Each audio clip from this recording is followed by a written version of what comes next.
الترحيب بمديرنا الفاضل، زملائي أعضاء هيئة التدريس الكرام، مدرستنا ميت الرخا رقم 1. نرحب بحضراتكم وكل عام وأنتم بخير. اليوم مصر اليوم في عيد النصر، عيد العبور، ملحمة العبور والانتصار. طبعا هيمر عليكم حرب السادس من أكتوبر. أعزائي الطلبة والطالبات، هذه الحرب ليست حرب عادية، إنها ملحمة العبور والنصر. لماذا نطلق عليها كلمة ملحمة؟ لتكاتف ثلاث قوى قوية في مصرنا الحبيبة. أول قوة الجيش المصري مع الاشتباك مع العدو الإسرائيلي. ثاني قوة الشرطة لحماية الجبهة الداخلية. وطبعا لا ننسى جهد المجتمع المدني أو الشعب المصري في تمويل وعمل التبرعات في المستشفيات والإسعافات الأولية. يبقى كله وقف على هدف واحد، وهو انتصار حرب أكتوبر. لذلك يجب أن نطلق عليها ملحمة حرب أكتوبر، ملحمة العبور والنصر، وليست مجرد حرب عادية. فريق اكتشف التاريخ في مدرستنا ميت الرخا مقدم لنا صور مشاركة في التعبير عن فرحتهم. النهارده يوم النصر، يوم فرحة، يوم الانتصار على العدو. هيعرفونا الصور ديت بتعبر عن ايه. اول حاجة العلم ايه؟ علم مصر. تمام. تاني صورة معبرة جدا عن العلم المصري مرفوعا. جندي مصري يرفع العلم في خط برلين. تمام.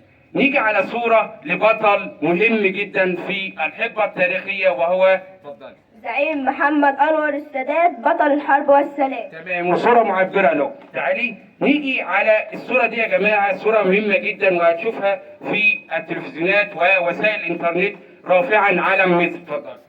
جندي مصر يرفع العلم على أرض سيناء. تمام. نيجي على علي ويقول لنا الصورة معبرة عن إيه؟ نصر المصريين على العدو الإسرائيلي. تمام. نيجي بقى على ندى والصورة المعبرة بعلم مصر. فكرة حرب أكتوبر وانتصار الجيش المصري. تمام. دي يا جماعة فريق اكتشف التاريخ اللي مش هينسى أي مناسبة تاريخية إلا ما يحتفل بها. ومناسبة اليوم هي حرب أكتوبر. عنوان كلماتنا حب، انتماء، تضحية. حب هذا الوطن، الانتماء لهذا الوطن، التضحية من أجل هذا الوطن. مصر يا جماعة دولة غير معادية لأحد. إحنا نحافظ على أرضنا، إنما لو أي دولة اعتدت على أرضنا لازم نحافظ على أرضنا. يبقى مصر بلد سلام، نحن مدعاة السلام، لم نعتدي على دولة خارج حدودنا. يبقى الحرب ديت جات احنا مجبرين عليه. نتجول جولة تاريخية لمعرفة سبب هذا اليوم وسبب هذا الانتصار العظيم.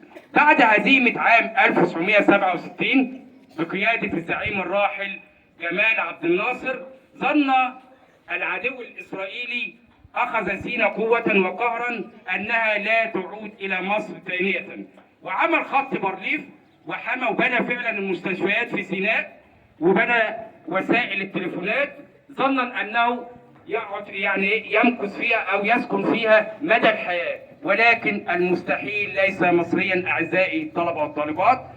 كون بعد استلام الحكم للزعيم بطل الحرب والسلام الزعيم محمد أنور السادات، قام بعدة أسباب هي التي أدت إلى انتصارنا لحرب أكتوبر، ويجب أن تتذكرها أعزائي الطلبة والطالبات.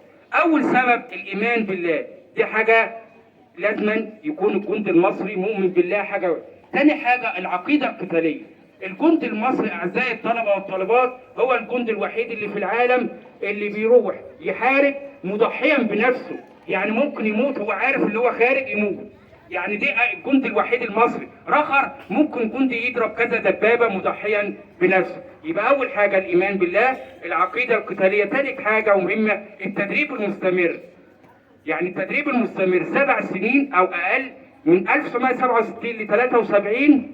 الفترة ديت ما كانتش قاعدين كده، لا، تدريب مستمر.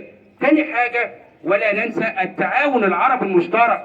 لا ننسى جهود المملكة العربية السعودية في تمويلنا بالبنزين والبترول، ده مهم جدا.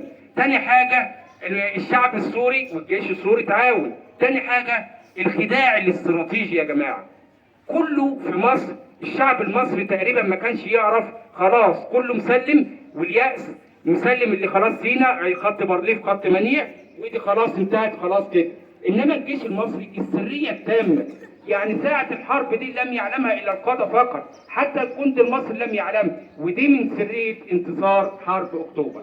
يبقى اعزائي الطلبه والطالبات، عنوان كلمتنا يوم في حب مصر، حب، انتماء، تضحيه، حب الوطن، الانتماء له، التضحيه من اجل الوطن. يبقى كده يا اعزائي الطلبه والطالبات، اما تعرف 6 اكتوبر عرفت ملامح الوطن فيه والتضحيات اللي قدمها. لو اتكلمنا هنتكلم كتير في كتب في يا جماعه بانوراما حرب اكتوبر.